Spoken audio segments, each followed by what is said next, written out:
டேய், என்ன படுத்துக்கிட்டு டிவி பார்த்துட்டு செல்லு நோண்டிட்டு இருக்க? கம்பெனில லோடு ஏற்றிட்டு இருக்காங்க. நான் வெளியில போய் ஒருத்தரை பார்த்து பணம் ஒன்று வாங்கிட்டு வந்தேன். இப்ப நீ இங்க படுத்துனா அதெல்லாம் யாரா பாக்குறது? இப்படி படுத்துனா சாப்பிட முடியாது தம்பி, உழைக்கணும். இன்னைக்கு இந்த கெடியான உயரத்தில் இருக்கு, ஏன் தெரியுமா? 24 மணி நேரம் உழைச்சிட்டு தான் ஒசரத்துல இருக்கு.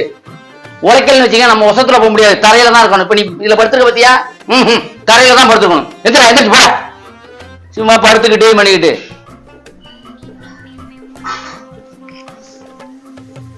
இங்க 24 மணி நேரம் மேல வந்து கெடியார இருக்கிறதுனால ஓடுதான். அதை கீழே வச்சாலும் ஓடதான் செய்யும். என்ன எங்கேயோ பணம் கிடைக்கலங்கிறதுக்கு எங்கேயோ போ மாதிரியாத்தா என் மேல வந்து ஏறாத்தான்னு சொல்லிட்டு என் மேல ஏறிட்டு போறாரு. என் மேல கோவப்பட்டு என்ன இருக்கு? என்ன நான் கஷ்டப்பட்டு வேலை பார்த்தப்ப கூட என்ன சந்தோஷமா பாராட்டுறாரா? எப்ப பார்த்தாலும் என்ன திட்டிட்டு தான் இருக்காரு. வேலை பார்த்தாலும் வேலை பார்க்கலாம் திட்டிட்டு தான் இருக்கீங்க. என்ன உங்களெல்லாம் நான் என்ன சொல்றது? நிம்மதியா இருக்கும்.